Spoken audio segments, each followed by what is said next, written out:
Good morning. Kayo po ba masaya? Say amen. Yung mga nanay, masaya po ba? Say amen. How about yung mga men? Masaya po ba kayo, mga men? Yun. Opo. Sige po, sabay-sabay po natin basahin ang John chapter 17, verse 1, down to verse number 12. Kaya po natin ginagawa, basahin po natin salit-salitan. Verse number 12 ay sabay-sabay po tayo. Sabi po ng banal na kasulatan in the book of John chapter 17, verse number 1, these words spake Jesus, and lifted up his eyes to the heaven, and said, Father, the hour is come, glorify thy Son, that thy Son also may glorify thee. Verse 2, kayo po, begin. As thou hast given me power over all flesh, that he should give the right hand to as many as thou hast given. Verse number 3, and this is the eternal life, the life eternal, that they might know thee, the only true God, and Jesus Christ, whom thou hast sent. Verse number 4, I have glorified thee on the earth. I have finished the work which thou didst begin. verse number 5, and now, O Father, glorify thou me with thy own self, with the glory which I had with thee before the world was. Verse number 6, begin. I have manifested unto thee unto men, which thou givest me out of the world. Thy name delivered, and thou givest me, and they have kept thy word. Verse number 7, now they have known that all things whatsoever thou hast given me are of thee.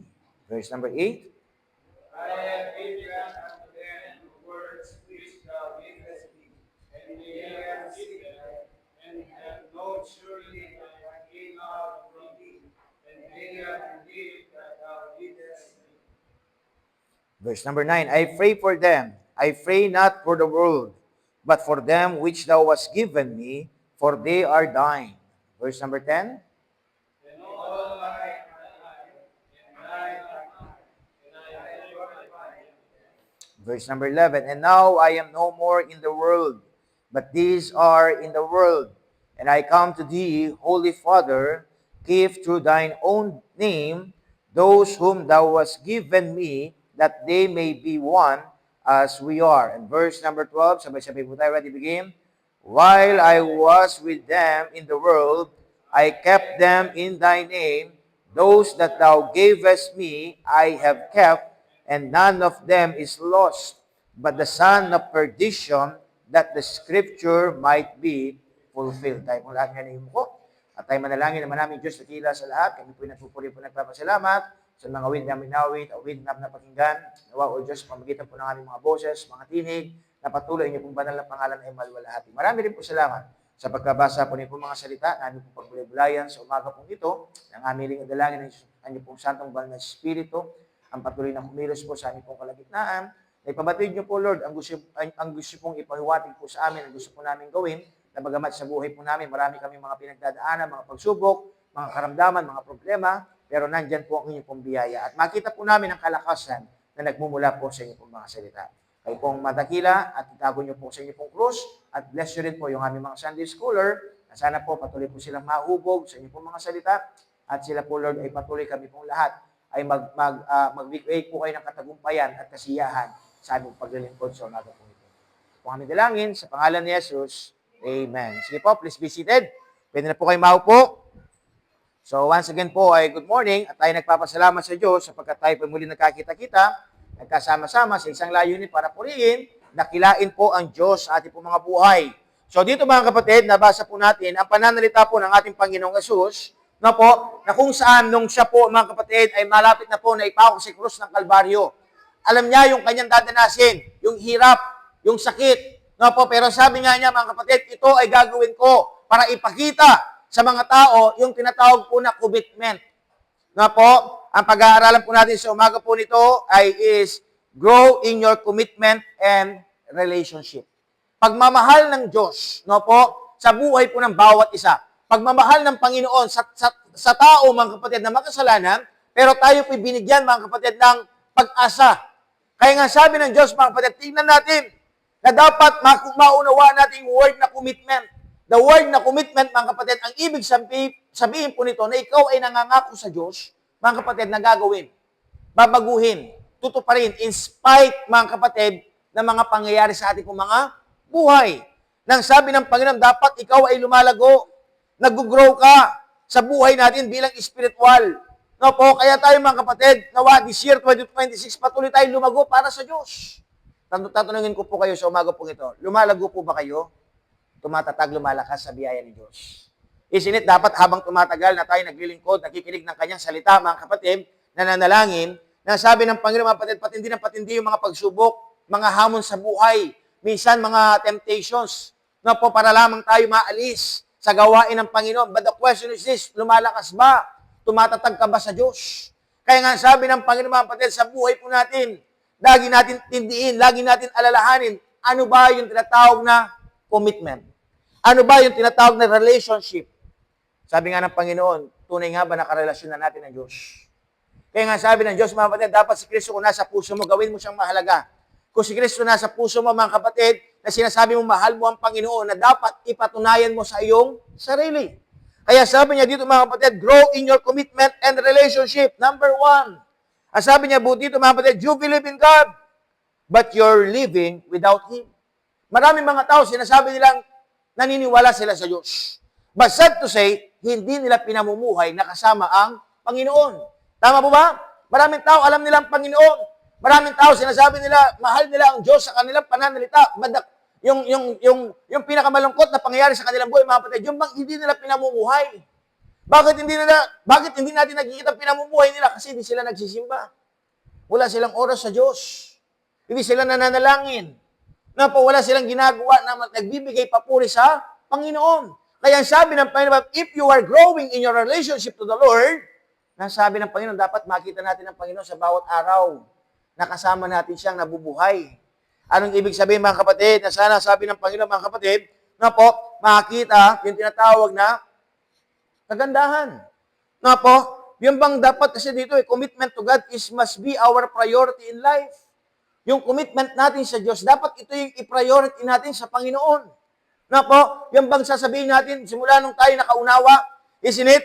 Diligtas ng Diyos, nalaman natin yung pag-ibig ng Panginoon sa ating buhay, anong ginawa natin? Nag-commit tayo sa Diyos eh. Anong sasabihin natin? Ay, simula po sa oras na ito, maglilingkod na po ako sa Panginoon. Every Sunday, ibibigay ko yung oras ko sa Diyos. Magpupuri ako sa Panginoon. Isn't it? Ang tawag po doon, commitment. Na po, nagkaroon ka ng desisyon. Nag-decide ka na magbibigay ka na ng oras sa Diyos. Kasi bakit? Kasi dati wala tayong oras. Kasi dati wala tayong panahon. Na po, it's either nung nalaman mong ikaw ay kailangan maglingkod sa Panginoon, sinabi mo sa Panginoon, na sabi niya, ay sige, every Sunday magsisimba na ako. But the question is this, mga kapatid, yung bang commitment mo sa Diyos, tinutupad mo ba? Na po, kaya sabi ng Panginoon, mga kapatid, sa buhay natin, our commitment to God must be our priority. Dapat unahin natin. Dapat ipakita natin na mahalaga, mga kapatid, yung bang mga bagay na nais natin gawin para sa Panginoon. Tayo po nagpapasalamat, mga kapatid, yan nga po, sa commitment natin sa Diyos, na tayo po magpapagamit sa Kanya, na po, meron tayong project sa ating simbahan. Na po, at nakita nyo yan, nalinis na, natabunan na, ginagrinder na yung mga bakal, no po, by this week siguro may maisasabit na dyan. No? Bakit natin ginagawa yun? Kasi nga commitment natin sa Diyos eh. May ginagawa tayo. Amen po ba? Sabi ko nga sa inyo, mga kapatid, anong gusto natin, wala na tayong gawin, uupo na lang tayo nakatunganga. Dapat meron tayong gagawin. Bakit natin ginagawa ang mga bagay niyan? Bakit tayo nangangarap? Bakit tayo may mga project? Bakit pinapaganda natin, pinapaayos natin? For one reason. Kasi bakit? Lalo tayong lumalago sa biyaya ng Diyos. Tumatatag tayo. Anong ibig sabihin? Napapriority natin ng Panginoon. Mahalaga ang aking gagawin. Bakit? Kasi gagawin ko to para sa Diyos. Amen po ba? Ganun ang kailangan natin gawin, mga kapatid, sa buhay natin. Yun po yung commitment, i-priority natin ng Diyos sa buhay natin. Ipakita natin na mahalaga ang Diyos sa pamamagitan ng daily living natin. Kaya nga sabi doon, mga kapatid, nakakalungkot, you believe in God, but sad to say, you're not living God with you. Hindi mo siya pinamumuhay. Hindi siya kasama. Hindi siya kabilang. Na po, na dapat, mga kapatid, sa buhay natin, dapat lagi natin nasasabi, pag may kausap tayo, na nakikita ba nila, o sabihin natin yung bang, nararamdaman ba nila, mga kapatid, na ikaw ay malapit sa Diyos? Di ba? Di ba, mga kapatid, yung malapit sa'yo, yun ang bukang bibig mo. Tama ba? Yung malapit sa'yo, mga kapatid, yung importante sa'yo, yun ang bukang bibig mo. But the question is this, mga kapatid, ang Diyos kaya, bukang bibig kaya natin? O naalala natin ng Diyos, mga kapatid, every Sunday. Sunday lang ba natin kailangan nalalahanin ng Diyos? No. It must be every day. Kaya dapat every day you pray. Every day, mga kapatid, you must meditate God's Word. Makinig ka ng kanyang salita. Makinig ka, mga kapatid, ng mga awitin makalangit for us na tayo, mga kapatid, yung relationship natin sa Diyos, lumalalim. Nag-grow. Lumalakas, tumatatag. Mga kapatid, hindi lang inuulit ko po, hindi lang natin naalala ang Diyos every Sunday. It must be every day. Na po, kaya dapat you pray every day. You read your Bible. Kaya nga kayo pinagbibigyan ng mga Bible for one reason. Hindi lang tayo nagbabasa ng Bible dito sa church. Dapat pati sa tahanan natin, magbasa ka kahit isang verse. Na po, for us to reflect, for us to meditate God's Word. Na po, kaya sabi ng ating unang punto, you believe in God, but sad to say, you're not living without Him. The question is this, are you growing? Yung relationship mo ba, yung commitment mo ba, lumalakas ba, tumatatag ba, kung ganun. Na po, ano pa mga kapatid? Number 2. Sis, ay wala pala si sis. No. Number 2, you believe in grace, but don't want to repent it. Naniniwala ka sa biyaya ng Diyos. But sad to say, hindi ka lumalapit at nagsisisi. Minsan kasi may mga tao sinasabi nila, ay, naunawaan naman ako ng Panginoon. Di ba? Kaya ako nagawa ito, naunawaan naman ako ng Diyos. Oo, nandun nga yung biyaya ng Diyos. Pero dapat nandoon ang yung paglapit, paghingi ng tawad. Amen po ba? Dapat humingi ng tawad. Yun nga yung reason bakit tayo nananalangin. Anong gagawin natin? Hihingi tayo ng tawad. Pastor, bakit tayo hihingi ng tawad? May kasalanan ba ako? Yes! May kasalanan po tayo. Sino din yung walang kasalanan? Lahat tayo may kasalanan. Every day, mga kapatid, meron tayong kasalanan. Hindi ko ba nagsisimba na kayo, wala na kayong kasalanan? Hindi po, mga kapatid. Meron tayo nagagawang kasalanan. Minsan may pumapasok sa ating kaisipan na hindi maganda. Meron tayo napakinggan, mga kapatid, tapos may iniisip ka, nagalit ka, nagkasala ka na nun. Di ba? Minsan ayaw mong magmura, pero sa isip, nakapagmura ka. Kasalanan pa rin yun. Bakit? Kasi nga, pumasok sa iyong kaisipan at iniisip mo.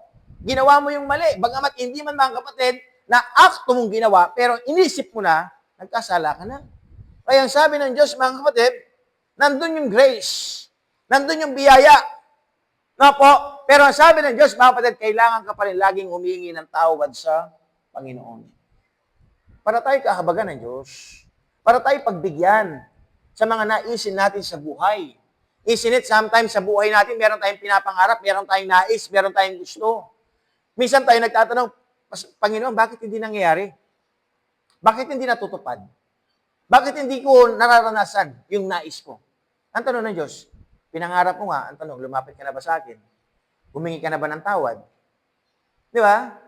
Ang sabi nga ng Panginoon, mga kapatid, dapat yung mga karumihan natin, palinis natin sa Diyos. Na po, alam nyo ba ang Diyos, hindi siya pwedeng gumamit ng marumi. Kailangan maglinis muna tayo. Kaya nga dapat, nandun ang paglapit, dapat buo ang iyong kaisipan, mga kapatid, nagkasala ako, kailangan kong humingi ng tawad, at Panginoon, ipapagamit ko ang aking buhay. Sometimes, mga kapatid, inuulit ko po, meron tayong ninanais sa ating mga buhay, pero hindi natutupad. For what reason? Dahil hindi pa tayo humingi ng tawad. Na po? Kaya nga sabi ng Panginoon, mga kapatid, you must grow. Grow in faith. Mga kapatid, grow in your commitment. Grow in your relationship sa Panginoon. Na po? Kaya sabi ng Panginoon, mga kapatid, sa buhay po ng bawat isa, mabiyaya ang Diyos, yes, habang ikaw ay buhay. Mabiyaya ang Diyos. Pero ang tanong, mga kapatid, kailan ka palalapit, kailan ka pa magsisisi, kailan ka pa maglilingkod sa Diyos kapag ba, na po, ang Diyos nangusap na sa inyo. Ang Diyos nangungusap sa pamagitan ng karamdaman, pamagitan ng mga pagsubok, mga problema. For one reason, mga kapatid, para ikaw ay maisip mo ang iyong sarili. Meron ka palang pagkukulang. Di ba? Kasi may maraming mga tao, yung parang wala silang pagkukulang eh. Parang wala silang mali. Parang wala silang kasalanan sa Diyos. Kaya anong ginagawa nila? Hindi nila nilalapitan ng Diyos. Na po, kaya kung ikaw ay totoong anak ng Diyos, totoo mong tinanggap si Kristo sa iyong puso, mangungusap at mangungusap ng Diyos. Kaya nga minsan maririnig nyo, baka nangungusap na ang Panginoon sa inyo. Di ba? Anong ibig sabihin nun? Mag-reflect na tayo, baka meron tayong nagawang mali. Baka meron tayong wrong decisions na nagawa. Na po, anong kailangan natin gawin? Kailangan na tayong humingi ng tawad. Magsisi ng ating kasalanan. Kailangan tayong magbago, kailangan tayong magtuwid. Nasabi ng Diyos, huwag natin hayaan maubos yung biyaya ng Diyos sa iyo. Nga po, sabi ko nga mga kapatid, mabiyaya ang Panginoon, pero what if wala nang bukas? Wala nang susunod. Ang tao po kasi, mahilig siya sa kaisipan na, ay bukas na lang ako. Ay saka na lang, sa susunod na lang. What if wala na? What if mga kapatid, naubos na yung timeline mo sa grace? Na po, kaya ang sabi ng Panginoon mga kapatid, habang may pagkakataon, habang may oras ka, lumapit ka na at humingi ng tawad. Makita mo ang iyong sarili, mga kapatid, na marami kang karumihan na kailangan kang maglinis ng iyong buhay. Yun po ang nais ng Diyos, mga kapatid, sa buhay po natin. Na po, ay ang sabi ng Panginoon, mga kapatid, sa buhay po natin, na dapat, dito sa verse number 9, I pray for them, I pray not for the world, but for them which thou hast given me, for they are thine. Could you imagine? Na po, pinapanalangin tayo ng ating Panginoong Yesus. Bakit? Kasi sa Diyos na tayo eh. Basta to say, mga kapatid, na po, yung bang, ang Diyos, sinasabi niya na tayo pag-aari niya, pero para bang, hindi tayo, yun nga, hindi nakikita tayo mga Diyos. Na po, kaya sabi ng Diyos, mga kapatid, nag-grow ka ba? Yung mga napapakinggan mo ba, nagsisink in ba? Pag sinabi natin, nagsisink in, yung bang pumapasok ba sa ating kaisipan? Lagi ba natin naaalala, mga kapatid, ang salita ng Diyos? O, pasok dito, lalabas lang doon. No po, nagsisimba tayo every Sunday, wala tayong natatandaan. Hindi tayo nag-grow, hindi tayo lumalakas sa Diyos. Kaya sabi ng Panginoon mga kapatid, dapat lagi natin tandaan, tayo na po ay sa Diyos. Kaya dapat tayo po'y magbago, mag-ayos ng ating pong buhay. No po? Ano pa mga kapatid? Number 3. Andiyan pa ba kayo? Si Amen? Mabilis lang po tayo eh. No? Dahil after this, meron po kaming invitation. No po? Sa church nila Pastor Joel Lising. No po, meron po silang church anniversary. No? Siyempre yun, tito ni Ma'am Maylin yun. No po? At yung family niya, doon po sila nag-church. No? At pagkatapos po namin dito, ay pupunta po kami doon. No po? So number 3, what's number 3? You believe in blessing, but you're not a giver. Naniniwala ka sa pagpapala, pero di ka naman nagbibigay. Yun nga eh. Na po, sa buhay po natin, nais natin yung blessing. Nais natin na pagpalain tayo ng Diyos. Nais natin, mga kapatid, na sa buhay natin, pakinggan tayo ng Panginoon. But the question is this, mga kapatid, na sabi ng Panginoon, giver ka ba? Meron ka na bang ginawa para sa Diyos? Napatunayan mo na ba ang iyong sarili? Yes, ang Diyos mapagpala. Pero kailangan natin patunayan ang ating sarili. Hindi naman pwedeng pagpapala lang ang pwede natin tanggapin na wala naman tayong ginagawa, tinatanim. Ito nga lagi kong sinasabi, mga kapatid, hindi naman pwedeng umani ka na wala kang tinanim. Kaya nung kailangan mong gawin, magtanim tayo. Anong ibig sabihin ng mga kapatid, magbigay ka? Gusto mo na maraming blessing? Magbigay ka. That's the secret. When you give, you are blessed. Diba? Luke chapter 6, verse number 38:6. Buksan mo nga. Luke chapter 6 and verse. This is God's principle. Ito kasi yung prinsipyo ng Diyos, mga kapatid, na nakakalungkot, maraming mga tao, nag-aantay sila ng blessing, pagpapala, na sila guminhawa, pero wala naman silang ginagawa. Eh, may sinabi ang Diyos dyan eh. Sige nga, basahin nyo nga, verse 38, basahin nyo nga. Ready? Basahin nyo po, verse 38, ready, begin? Iyon po, mga kapatid, pasinin nyo po yung salita ng Diyos. May utos dito eh. Give, and it shall be given unto you. Magbigay ka at ikaw ay bibigyan. Yun ang sabi ng Diyos eh. Gusto mong ikaw ay bigyan, gusto mong ikaw ay pagpalain, gusto mong makamit yung tinatawag natin good measure, pressed down and shaken together and running over, anong kailangan mong gawin? Magbigay.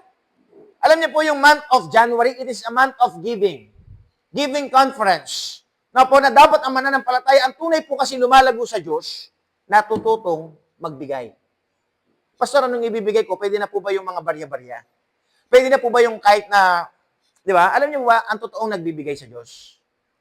Na po, yun bang nagbibigay siya hanggang masaktan siya? At pastor, anong ibig sabihin nun? Kasi may mga nagbigay na hindi naman nasaktan eh. Yung hindi niya naramdaman. Hindi na niyo po ba yun? Yung pananatay. Yung bang nagbigay ko, sige, magbibigay ako. Piso. Ang tanong, sa piso, masasaktan ka ba? Hindi. Tama ba? Kaya nga, the question is this, mga kapatid, ang totoong, mga kapatid, sukatan na ikaw ay lumalago sa Panginoon, yung ba nagbibigay ka, hanggang masaktan ka. Anong ibig sabihin mo, nararamdaman mo? Mga kapatid, yung binibigay mo, hindi biro. Pero, bagamat hindi biro, pero kailangan mo itong ibigay sa Diyos. Bakit? Kasi nga, naunawaan mo yung blessing. Naunawaan mo yung pagpapala. Naunawaan mo yung pwedeng gawin ng Diyos sa'yo. Kaya in spite na uunahin mo yung sarili, iuuna mo muna ang Diyos. Yun po ang ibig sabihin, no? Kaya sabi po ng ating pinag-aralan, mga kapatid, we need a lot of blessing. We are asking for blessings. Na tayo po'y pagpalain. Na tayo po'y guminhawa. Pero ang nais ng Diyos, magtanim ka muna. Magbigay ka. Maglingkod ka. Para ikaw ay pagpalain. Kaya sabi po ng ating pinag-aralan, mga kapatid, sad to say, you believe in blessing, but you're not a giver. Alam niyo po ba, kapag tayo hindi giver, hindi tayo mapagbigay, hindi ka tatanggap. Tama po ba? Na-experience nyo na po ba yun? Yung nagdamot ka? Tapos, nung nagdamot ka, akala mo, marami kang natabi. Kasi nga, di ka naman nagbibigay eh. Di ba? Marami kang natabi. Nagdamot ka. Nga po, pero nasubukan nyo na ba na kayo nagbigay tapos binigyan kayo? Nasubukan nyo na po ba yun? Nga po, yung bang kapag, ganito po kasi, ang sabi ng Panginoon, dahil ikaw ay nagpagamit, dahil ikaw ay nagkaloob, buo ang iyong puso, mga kapatid, na gawin ang kalooban ng Diyos sa iyong buhay, kapag nagbigay ka, yung mas expect mo, babalik din sa'yo. Mga kapatid, naiintindihan niyo po ba, amen? Kaya sabi niya dyan, mga kapatid, always learn to give. To give, mga kapatid, kung ano ang nararapat sa Panginoon. Balik mo nga, sis, doon sa Luke chapter 6, verse 38. Nasabi doon, mga kapatid, give and it shall be given unto you. Anong yung bibigyan ng Diyos? Good measure. What's that? Tithes. Na po yung 10% na mga binless o kinita natin. Ibalik natin sa Panginoon. Na po, lagi na nasasabi po ito, mga kapatid. Na po, press down. What is press down? Our offering. Na po, iba yung tithes, iba yung offering. Ano pa yung kasunod? Shaken together. Ano yung shaken together, mga kapatid? That is our first fruit. Unang bunga sa isang taon. Ano pong month yun? Month of January. Kami po, mga kapatid, bilang mga mananampalataya, na po, we give our first fruits. What is the first fruit? Yung first na kinita mo sa month of January, ibibigay mo sa Diyos. Ang tawag po doon, first fruit. Noong unang panahon, mga kapatid, unang ani sa Diyos yan. Na po, kaya nga, kamukha po yan, yung church natin, umaayos, gumaganda. Personally, kami po yung nagbibigay ng first fruit po namin. Kasi bakit? We know God's Word. Na po, yung mga ilan dito, nagbibigay din sila ng kanilang first fruit. Na po, kaya nga, yun ang pangako ng Diyos eh. Ano yung pangako ng Panginoon? Shaken together. Alam niyo po ba yung shaken together? Di ba minsan, nagkilo kayo, tapos may space pa? So, ngayon ang gagawin mo, liligligin mo. Pag niliglig mo, mga kapatid, may space pa pala. Tama ba? Anong ibig sabihin? Yung limit na limit. Di ba? Ang ibig sabihin talagang yung bang hindi lang hangin. Na po, kaya kapag nagbibigay ka ng first fruit, yan ang blessing. At ano pa, mga kapatid, yung huli? Running over. Ano yung running over? Umaapaw. Paano mo maranasan yung umaapaw, mga kapatid? Kapag nagbibigay ka, mga kapatid, in spite na yung bang abilidad mo, yung ginagawa mo, ikaw ay nagsasacrifice. Ikaw ay naglalaan. In spite na wala ka. Pero meron kang puso magbigay. Kapag naibigay mo to, ang pangako ng Diyos, you can get running over. Na po, shall men give into their bosom. Ito po kasi yung pinaka-keyword niya dito, for with the same measure that you meet withal, it shall be measured to you again.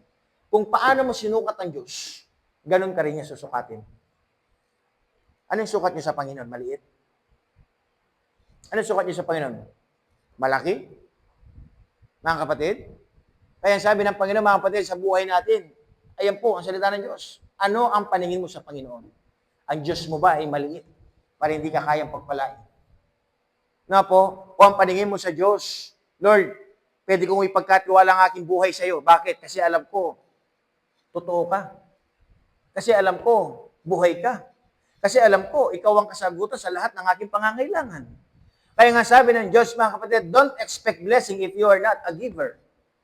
Na po, gusto natin na pagpalain tayo this year, 2026. Kaya po ako, mga kapatid, being a pastor, na po, challenge ko ang bawat isa, let us always give to God.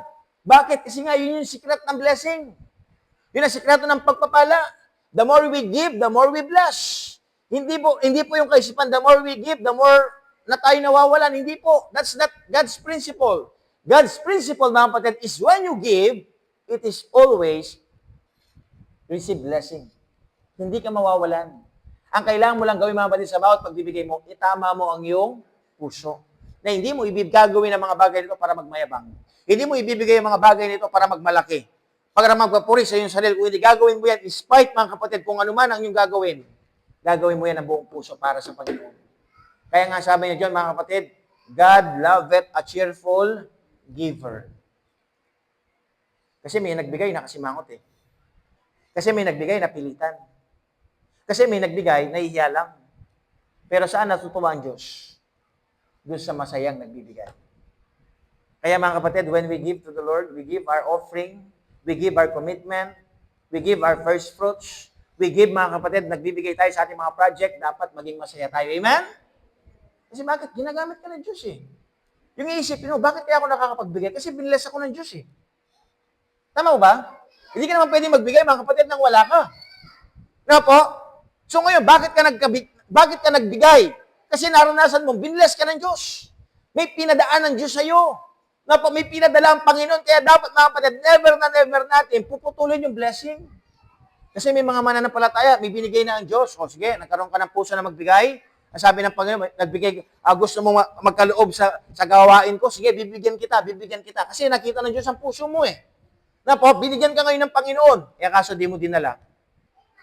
Diba? Hindi mo binigay. Nung nakita mo na, hindi mo na binigay. Ha? Hanggang una ka lang pala. Diba? Ininto mo ang blessing. Di ba? Kaya sa susunod, di ka na bibigyan ng Diyos. Why? Because we are not a giver. Kaya sabi po ng ating pinag-aralan, mga kapatid, we must grow our commitment. Grow our relationship to our God. Nasabi po ng ating pinag-aralan, mga kapatid, be a giver. If you want blessing, be a giver. Na po, maging mapagbigay tayo. Na po, yun po kasi ang nais ng Diyos. Na po, 2 Corinthians nga says, chapter 9, verse number 7.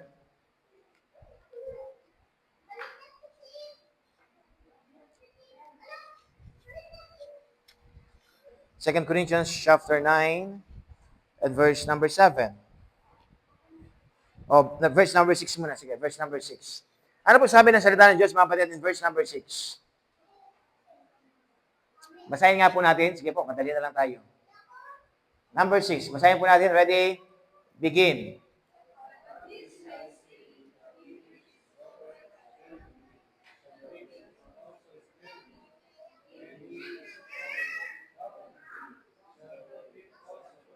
Kapag daw kayo nagtanim ng kakaunti, aani din kayo ng kakaunti.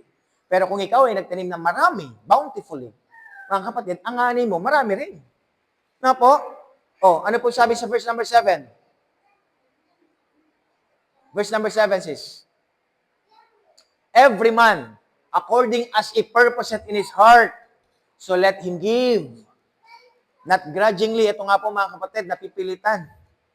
Na po, na hindi siya, wala sa kanyang kalooban ng kanyang pagbibigay. Sabi niya dyan, hayaan mo yung tao na magbigay ayon sa kanyang puso. Yun nga po, ayon sa kanyang mga bagay na binigay ng Diyos sa kanya. So sabi niya dito, kung magbigay ka, huwag kang magbigay, sabi niya dito na napipilitan. Huwag kang magbigay dahil kinakailangan lang. Na po, what if wala nang pangangailangan, wala nang, kumpleto na lahat, hindi ka na ba magbibigay? Magbigay ka pa rin. Why? Kasi sabi niya dito, mga kapatid, for God loveth a cheerful giver. Minamahal ng Diyos yung masayang nagbibigay. That's the secret. Ano pa number 8 sis? Ito yung blessing eh.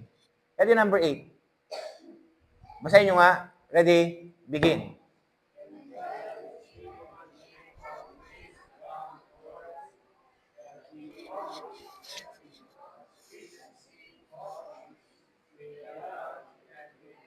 Could you imagine? Ano sabi niya dyan, mga kapatid?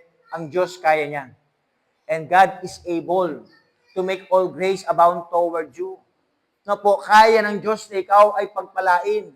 Kaya ng Diyos, mga kapatid, kapag ikaw, mga kapatid, ay may binigay sa kanyang gawain, naging tapat ka, no po, nakita ng Diyos ang iyong puso, kaya niya, mga kapatid, na pag-aanin ang iyong buhay. I-bless ang iyong business. I-bless ang iyong pamumuhay. No po, kaya sabi niya dyan, mga kapatid, having all sufficiency in all things, magiging sufficient ka sa lahat ng bagay.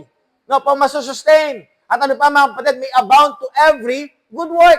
At mananagana po ang mabuting gawain, mabuting paggawa. Kaya ang sabi ng Diyos, mga kapatid, if you want blessing, be a giver.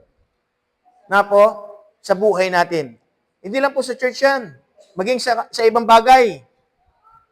Na po, if you are a giver, na po, you will reap someday.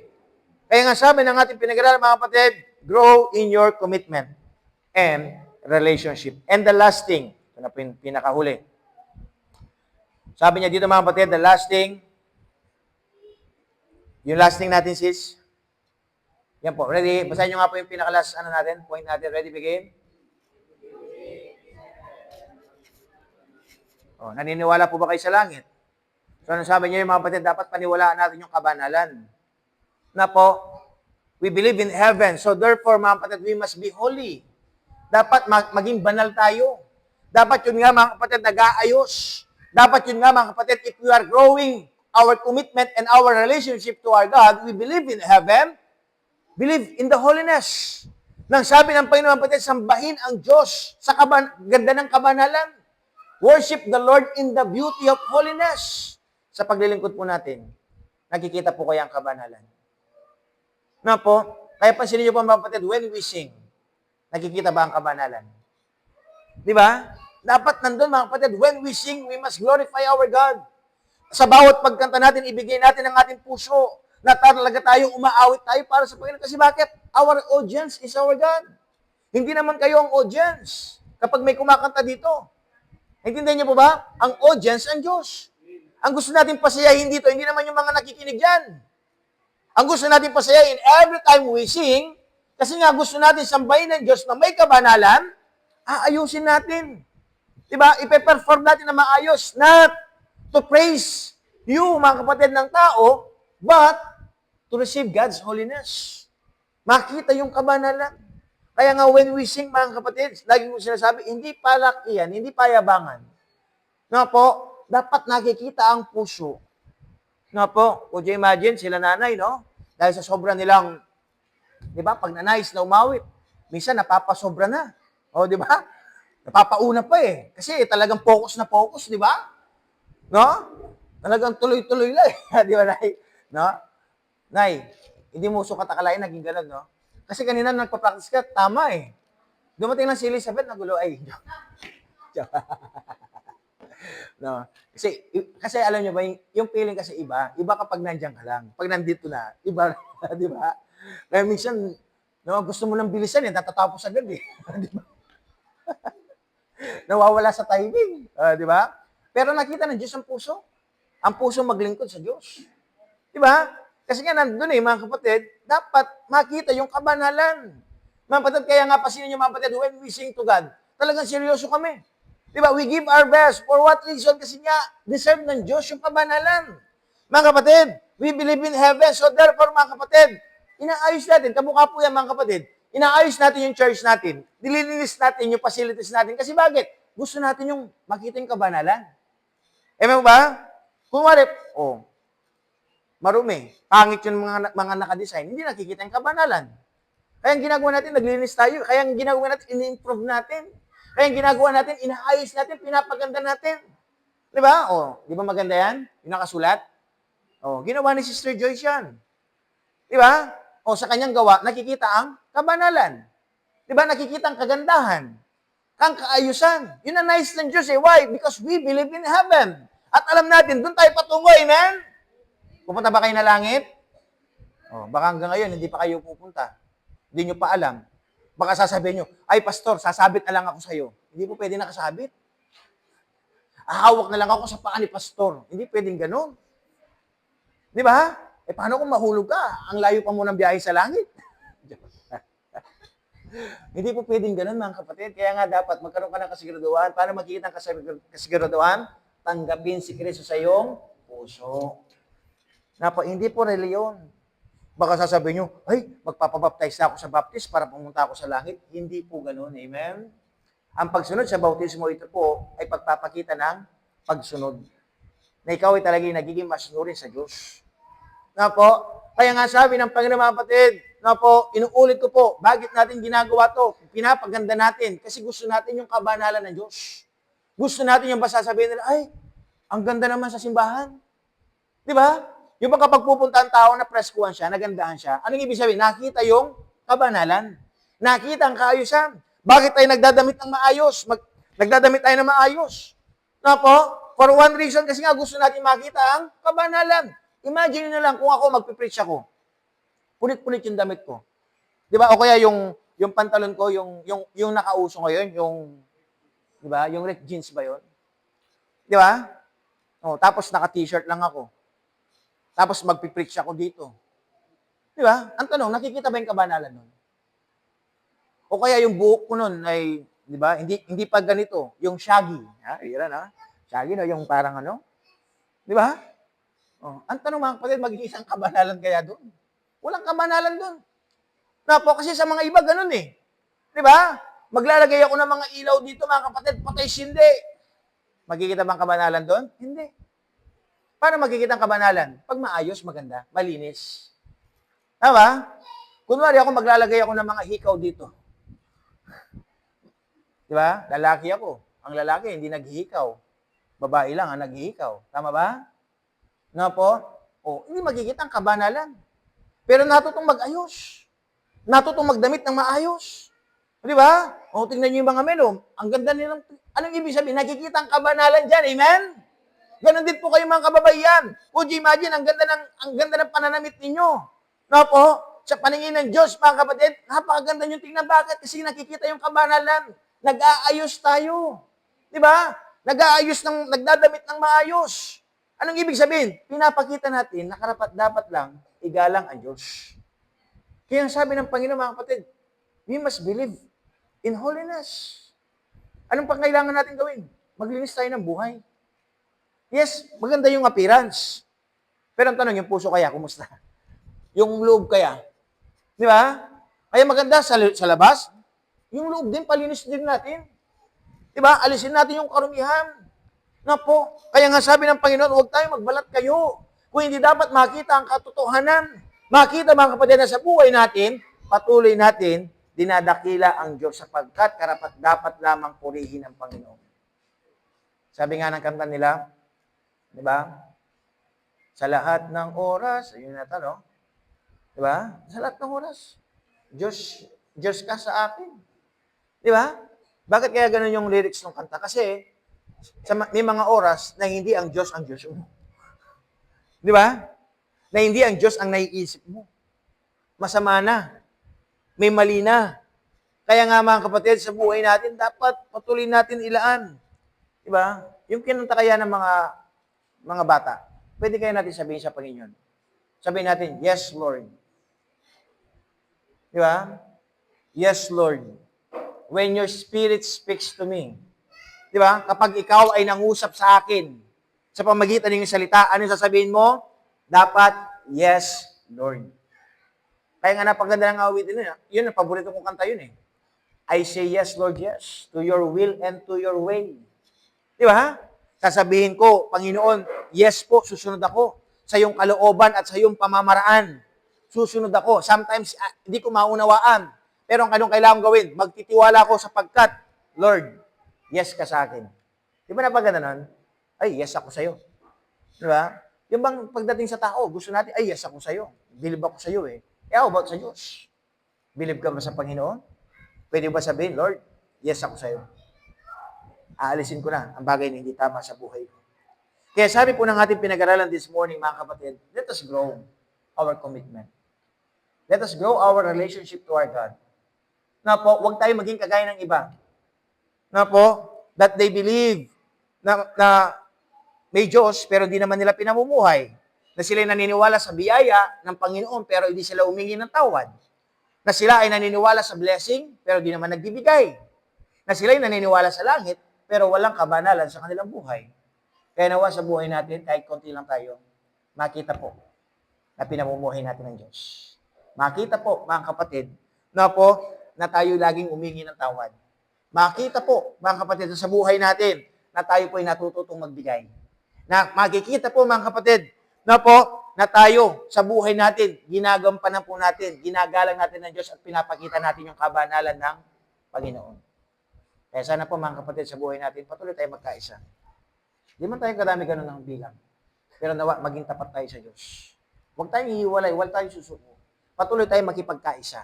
May mga bata, nakikita niyo mga bata, maingay. Okay lang yan. Okay lang yan. Di ba? Kasi alam niyo ba, karamihan ng mga church, wala nang bata, wala nang maingay. Kaya na nangyari, wala nang susunod sa kanila. Wala nang next generation. Di ba? Kaya hayaan lang natin sila. Turuan lang natin sila. Mga kapatid, mas maganda nga, may bata. Na po, kaya nung kailangan natin, i-motivate natin sila maglingkod sa Diyos, aawit sa Panginoon. Na po, si sister, nung nakaraan, sister Dayan, dinala niya yung anak niya dito. Di ba? Si Ibon, umawit, nag-practice. Di ba napaganda ng ganun? Dadali mo yung anak mo, mga apo mo, magpa-practice para sa Diyos. Di ba? Kasi yung iba nilang ginagawa, iba yung pinapractice nila. Hindi magbibigay kapurihan sa Diyos. Kaya napakaganda mga kapatid sa buhay natin, we must set example to them. Na po? Kasi bakit? Tumatatag po yung ating commitment sa Panginoon. Kaya dalangin ko po sa buhay po ng bawat isa, ipagpatuloy lang natin ang ating pagsamba, pagpuri sa ating Panginoon. Tayong lahat ito tumayo. Resource na please. Sige po. Let us bow our head and close our eyes. So this morning, napakinggan niyo po ang paalaala ng salita ng Diyos. Kanina, nabasa natin yung salita ng Panginoon. Nakita natin yung